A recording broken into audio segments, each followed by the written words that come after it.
आता मॉडर्ननुसार आपल्याला इन्स्ट्रुमेंटची माहिती असणं खूप आवश्यक आहे, कारण आयुर्वेदानुसार जे वर्णन केलेलं आहे इन्स्ट्रुमेंट, ते इन्स्ट्रुमेंट आपल्याला आज कुठेही पाहायला मिळत नाही. आपल्याला जे मॉडर्नचे आहे तेच पाहायला मिळतात. त्याच्यात ती बॉटल सगळ्यात पहिले आपल्याला बेसिकली पाहायचा असतो चिटल्स फोर्सेप्स. चिटल्स फोर्सेप्सला सिस्टर्स फोर्सेप्स सुद्धा म्हणतात. आता याचा आकार पहा, एक विशिष्ट प्रकारचा आकार दिलेला आहे, समोरून झुकलेला आहे, बाकी स्ट्रेट आहे. ह्याचा उपयोग आपण ड्युरिंग ऑपरेटिव्ह प्रोसिजर सुरू असताना सगळे इन्स्ट्रुमेंट हे स्टराईल केलेले असतात, आणि ते स्टराईल केलेले असताना सिस्टर आणि डॉक्टर्स जेव्हा ऑपरेट प्रोसिजर करत आहे आणि तिसरी व्यक्ती उभी आहे ड्रममधला, त्याला स्टराईल ड्रममधलं कुठलंही सामान घ्यायचं आहे, आणि जे ऑपरेटिव्ह प्रोसेसमध्ये काम करत आहे त्यांना त्या ड्रममध्ये हात घालता येत नाही. अशा वेळेस जी व्यक्ती स्क्रब झालेली नसते, अनस्टराईल असते, ती व्यक्ती हा चिटल फोर्सेप्सचा जो एवढा एंड असतो हा एका याला काय म्हणतात, कोणतं लोशन, त्याच्यामध्ये लोशन असते, सायडेक्स लोशन असते किंवा डेटॉल आणि पाण्याचं याचं स्टराईल करण्याचा, म्हणजे याचा एंड जो असतो हा स्टराईल राहतो. डेटॉल आणि वॉटर याच्यापासून बनवलेलं सोल्युशन असते हे, किंवा सायडेक्स नावाचं सोल्युशन इथे ते टाकलेलं असते, म्हणजे याचा एंड हा जे आहे हा स्टराईल असतो आणि हा कुठेही टच करायचा नसतो. कायम हे इन्स्ट्रुमेंट असं बॉटलमध्ये ठेवलेलं असते, आणि हे खूप लांब असल्यामुळे याला आपण समोरच्या भागाला टचही करू शकत नाही.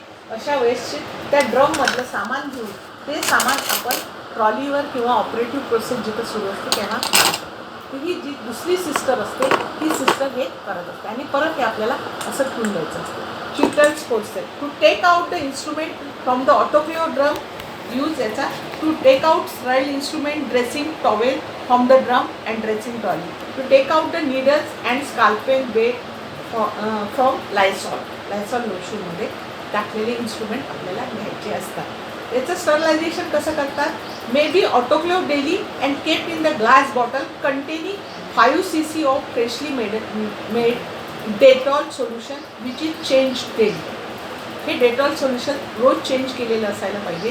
500 cc म्हणजे अर्धा लिटर त्याच्यामध्ये असायला पाहिजे. त्याच्यामध्ये cotton pad is place at the bottom of the bottle to prevent breakage.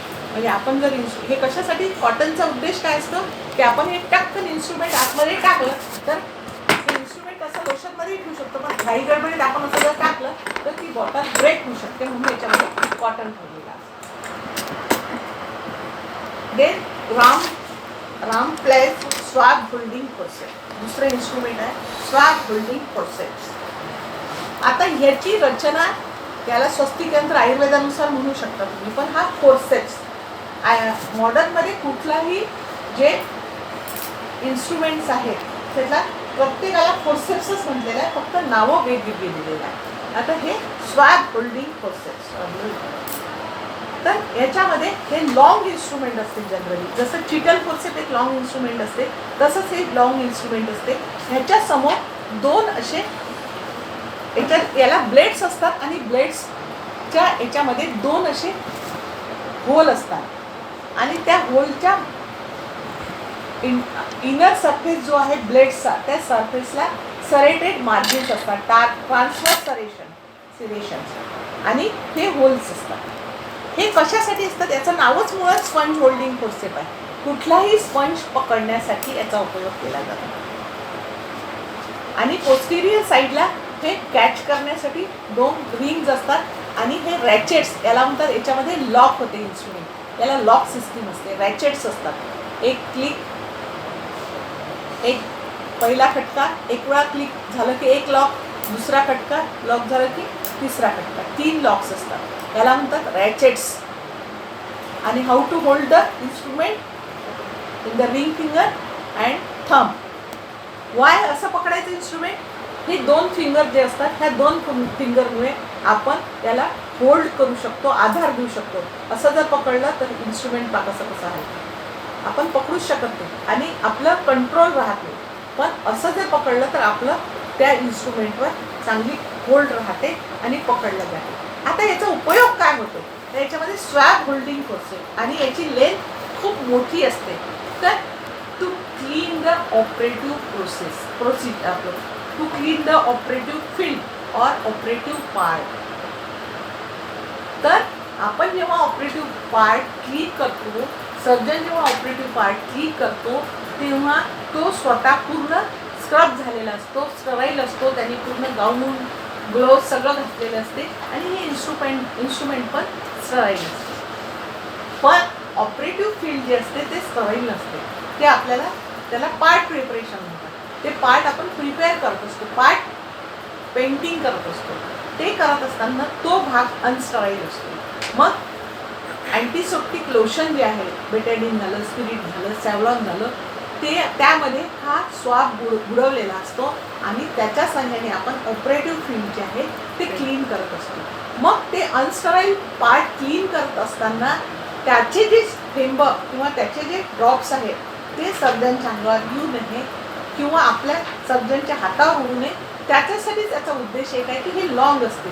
म्हणून सर्जनने हे दूर उभं राहून पेंटिंग किंवा पार्ट आपल्याला डिसइन्फेक्ट करायचा असतो. म्हणून त्याचा उद्देशच तो आहे की याचं शार्प जे आहे ते जास्त लेंथ, स्वॅब बेटिंग प्रोसेसची लेंथ जास्त असण्याचा उद्देशच असतो.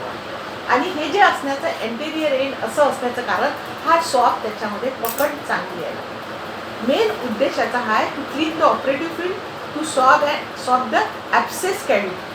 ॲब्सेस झालेला आहे, ॲब्सेस मोठा ॲब्सेस आहे आणि आपण पल्स ड्रेन केलेला आहे. आतली कॅव्हिटी जर क्लीन करायची आहे तर त्याच्यासाठी तुम्हाला हायड्रोजन पेरॉक्साईड आणि बेटाडीन वापरावं लागतं. तर तेव्हा तुम्हाला छोटं इन्स्ट्रुमेंट, कॅव्हिटी मोठी असते, इतकुसं इन्स्ट्रुमेंट टाका तर इन्स्ट्रुमेंटच पूर्ण त्याच्यात घुसून जाईल. म्हणून जी कॅव्हिटी आहे ती to mop the oozing area. समजा तुम्ही खूप मोठी ॲबडॉमिनल सर्जरी करत आहे, पेशंट खूप लठ्ठ आहे आणि तुम्हाला उजिंग होते आहे, कुठून दिसतच नाही. लाईट टाकत आहे, टॉर्च टाकत आहे, एवढा मोठा स्वॅब आतमध्ये जाऊ शकत नाही. मग तेव्हा आपल्याला या ठिकाणी असा मॉब लावून आपण ते उजिंग होत आहे, मायनर ब्लूजिंग जे होत आहे ते जस्ट असं सॉफ्ट करून पाहण्यासाठी खूप डेप्थमध्ये कंकमुख यंत्राचाच प्रकार आहे. कारण याची लेंथ मोठी आहे. आयुर्वेदानुसार विचार केला तर हे कंकमुख यंत्र आणि डेप्थमध्ये आपण असं पाहू शकतो. ॲबडॉमिनमध्ये खूप मोठे इंटेस्टाईन असते, आतून कुठेतरी ब्लिडिंग होत आहे, लिव्हर सर्जरी करत आहे, गॉल ब्लॅडर सर्जरी करत आहे, उजिंग होत आहे, तर पाहत आहे आपण. To hold the gall bladder or bowel or stomach or tongue. आपण जेव्हा मेजर सर्जरी करतो तेव्हा गॉल ब्लॅडर, जेव्हा पॉलिसिस्टेक्टॉमी करतो तेव्हा आपण गॉल ब्लॅडर याच्यामध्ये फक्त पकडू शकतो. स्टमक सर्जरी करत आहे तर सॉब लावून स्टमक आपण याच्यामध्ये पकडू शकतो. ओरल कॅव्हिटीचं काही करत आहे, टंग तुम्हाला बाजूला करायची आहे तर त्याची टंग पकडून ठेवू शकतो, टंगच्या बिलो जर सर्जरी करायची असेल तर. फॉर ब्लड डिसेक्शन, आता सर्जनच्या चॉईसवर डिपेंड आहे. एखाद्याला जर यांनी काही ब्लड डिसेक्शन करायचं आहे, समजा तो मॉब लावून तुम्हाला डिसेक्ट करायचं, तुम्ही ब्लड डिसेक्शन करू शकता. May be use as a home forcep. DNC करत असताना ओम फोर्सेपचा उपयोग करतात, तेव्हा तुम्ही त्याचा उपयोग करू शकता. To dry the operative field, आपल्याला तुम्हाला ड्राय करायचं आहे, क्लीन करायचं आहे आपलं, तुम्ही हे केलं, आपलं अपेंडिक्स केलं, त्याच्यानंतर तुम्हाला मॉप करून पाहायचं आहे आतमध्ये ब्लिडिंग आहे तर याला मॉप. याचा हे इतके उपयोग याचे होतात. Sterilizing by autoclave. Then towel clip. वेगवेगळ्या प्रकारच्या टॉवेल क्लिप्स असतात. टॉवेल क्लिपचा उपयोग एकच आहे की जे तुम्ही ड्रॅपिंग करता. ड्रॅपिंग म्हणजे स्टराईल टॉवेल्सनी आपण तो पार्ट कवर करत असतो टू अवॉइड द इन्फेक्शन.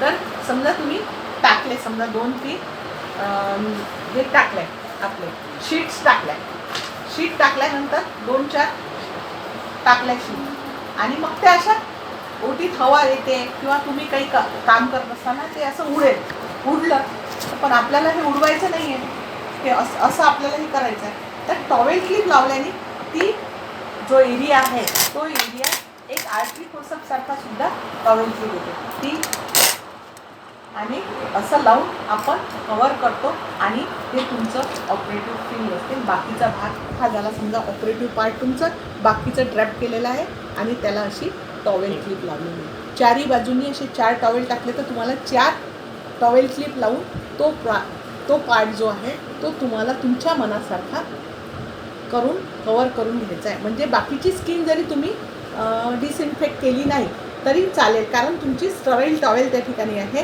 आणि ही ऑपरेटिव्ह प्रोसिजर आहे. ते ऑपरेटिव्ह फील्ड आहे तुमचं, त्या फील्डमध्ये तुम्हाला काम करायचं आहे. बाकीचं सगळं स्टराईल आहे. अशा प्रकारे टॉवेल क्लिपचा उपयोग करतो. याचे वेगवेगळे आकार असतात, पण आपण ही नेओ टॉवेल क्लिप वापरतो. Use to fix the drape in operative field to help the entire thickness of drape firmly and easily to hold the cord in hernia. हर्नियाचं ऑपरेशन करत असताना जेव्हा आपण कॉर्ड सेपरेट करतो, ती कॉर्ड डॅमेज होऊ नये, जास्त हँडल होऊ नये म्हणून ती कॉर्ड अशी आपण याच्यात ठेवून बाजूला वेगळी ठेवू शकतो. कॉर्डच्या complete cord structure can be hold in the towel. To hold the tongue, to fix the suction tube, diathermy wires and laparoscopic cable in operative procedure. आता वायर्स वगैरे आता आजकाल सगळे लॅप्रोस्कोपिक हे आले आहे, सक्शन मशीन आले आहे, याचे सगळे ट्युब्युलर स्ट्रक्चर असतात, सगळे वायर्स असतात.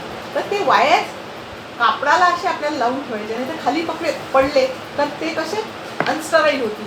मग आणि ऑपरेटिव्ह फील्डमध्ये मध्ये येतील तर ते कसे पकडून ठेवायचे, दुसरं कुठलं काही लावलं तर ते डॅमेज होतील, तर ते आपल्याला कसे पकडून ठेवायचे, टॉवेल क्लिपमध्ये असे धरायचे आणि ही टॉवेल क्लिप ही अशी लावायची. म्हणजे ती ओढायचं असली ट्यूब तर आपल्याला ओढताही येते, मागेही करता येते आणि ऑपरेटिव्ह फील्डमध्ये मध्ये येते. ती ड्रॅपमध्ये अशी लावली.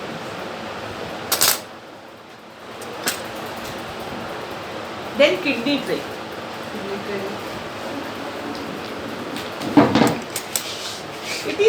It is so called because it is kidney shaped, used to collect the ometers, to collect the urine during catheterization.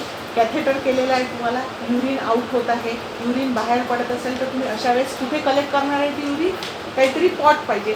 तर तो पॉट, याला किडनी ट्रे म्हणण्याचं कारणच काय, याचा आकारच किडनीसारखा आहे बघा. आता ह्या इन्स्ट्रुमेंटचा आकार असा असल्यामुळे आपण जर समजा हे केलं, इथे पस ड्रेन केला, तर लगेच आपण पेशंटचा हात असा ठेवून असा हे करू शकतो. किंवा असं इथं लावायचं आहे तर आपल्याला असं पण लावू शकतो, इथं लावायचं आहे असं पण लावू शकतो. त्याच्यामुळे याचा आकार असा दिलेला असेल. स्ट्रेटही ठेवू शकले असते, पण त्याच्यातून वरतून येणारा पस किंवा वस्तू बरोबर याच्यात ड्रेन झालेली असते, किंवा पेशंटला उलटी होत आहे तर पेशंटचे आपण असा पण देऊ शकतो. कॅथेटर केलेलं आहे तुम्ही, कॅथेटर केल्यानंतर आपण कॅथेटर इकडून युरेथ्रामध्ये टाकलेलं आहे, याच्यामध्ये युरिन कलेक्ट करतो. Then Bard Parker's handle, BP handle, Bard Parker's handle. रेड आहे खरं, 4 नंबरची नाही का पट्टी. Bard Parker's handle is a flat stainless steel instrument with one end narrower with slot on the either side of attaching the skull blade. The number is written on the handle. The number is written on the handle. Numbers may be 3, 5, 7 and 4. Usually we use 3 and 4 numbers. BP handle. This is a Bard Parker's handle. BP handle. Long form of BP is Bard Parker's. Flat stainless steel instrument with one end narrower with a slot on either side for attaching the scalpel blade. हा 3 नंबरचं हे आहे, एक 4 नंबरची येते. तर याच्यामध्ये हे ब्लेड जे असते हे डिटॅचेबल ब्लेड असते आणि हे कसं लावायचं असते, ह्या स्लॉटमध्ये हे आपल्याला अशा प्रकारे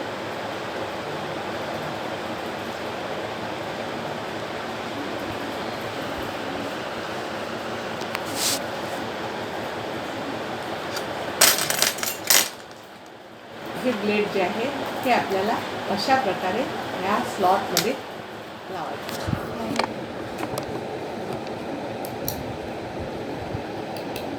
अशाच प्रकारे 4 नंबरची सुद्धा पट्टी असते त्याच्यामध्ये. नंतर ऑपरेटिव्ह प्रोसेस झाल्यानंतर आपण हे ब्लेड डिटॅच करू शकतो. हे पाहिजे हे ब्लेड आहे ना, ते असं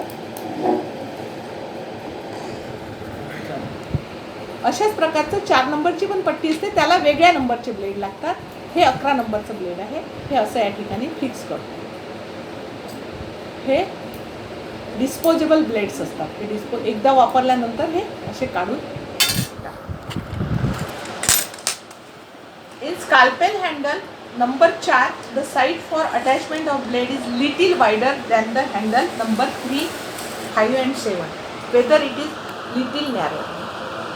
सर्जिकल ब्लेड्स असतात 10, 11, 12, 15 नंबरचे, 18, 19, 20, 21, 22, 23, 24 हे नंबरचे 4 नंबरला लागतात, 3 नंबरला 11, 12, 10, 11, 12 ब्लेड लागतात. ते हिमोस्टॅटिक फोर्सेप्स सगळ्यात महत्त्वाचं इन्स्ट्रुमेंट आहे हिमोस्टॅटिक फोर्सेप्स.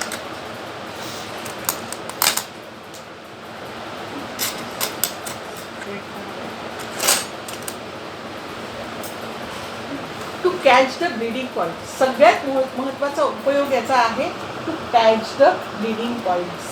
समजा आपण स्किनमध्ये घेतलं, स्किनमध्ये मोठा ब्लीडर आहे तर तो आपण कॅच करू शकतो. त्याची लेंथ मीडियम, स्मॉल आणि लॉंग असे 3 प्रकारचे, लार्ज, मीडियम आणि स्मॉल असे 3 असतात. त्याला अँटेरियर ब्लेड्स असतात, एक तर स्ट्रेट असतात किंवा कर्ड असतात.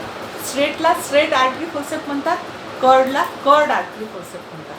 स्ट्रेटचा बडा तर हा कर्ड आर्टरी फोर्सेप. कर्ड याची का बरं अशी रचना केलेली आहे, एखाद्या ठिकाणी जर ऑपरेटिव्ह प्रोसेस आहे आणि आतल्या बाजूला आपल्याला टाकायचं आहे तर हे कर्ड असल्यामुळे easily we can catch the bleeder.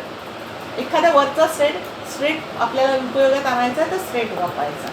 तर ह्याचं अँटेरियर जे ब्लेड्स असतात ते पोस्टेरियर जो शॅफ्ट असते त्याच्या मानाने हे अँटेरियर थोडे कमी लॉंग असतात आणि त्याच्या इनर सरफेसला ट्रान्सवर्स सरेशन्स असतात. हे serration to crush the bleeder or end of the bleeder यांनी असं दाबल्याबरोबर एक विशिष्ट प्रकारचा लॉक होऊन जाते. मग अशी सांगितलं हे पोस्टेरियरली होल्ड करण्यासाठी कॅच असतात आणि हे रॅचेट्स असतात. या रॅचेट्सला लॉक असतात, 3 लॉक असतात. It depends upon the surgeon choice किती लॉक करायचं आहे तुम्हाला. 3,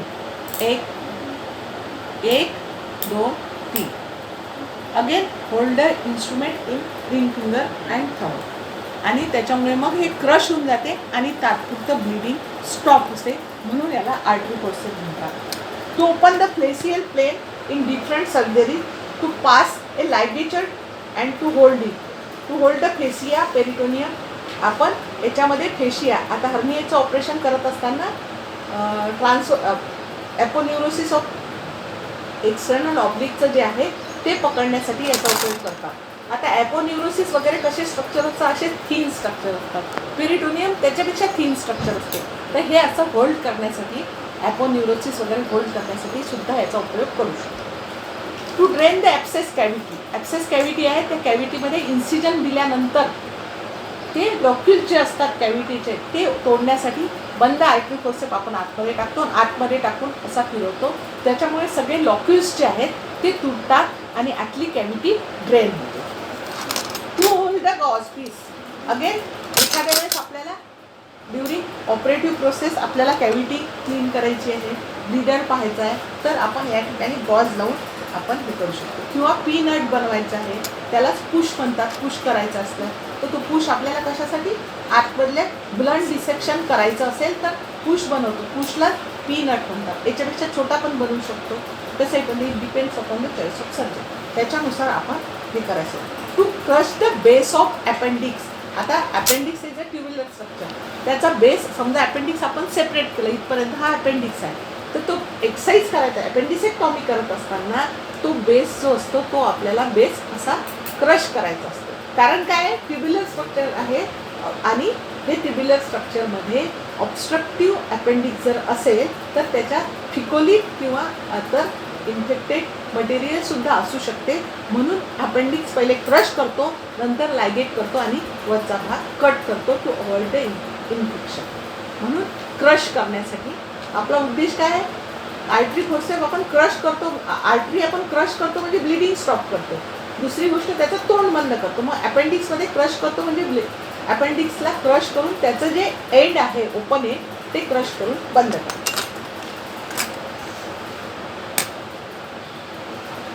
टू क्लॅम्प द कॅथेटर. एखाद्या पेशंटला कॅथेटर टाकलेला आहे, आपल्याला त्याची युरिन बॅग काढून युरिन जर फेकायची आहे तेवढ्या वेळात त्याच्यातून युरिन ड्रेन होऊन त्याचा बेड ओला होऊ शकतो, त्याचं अंग ओलं होऊ शकते.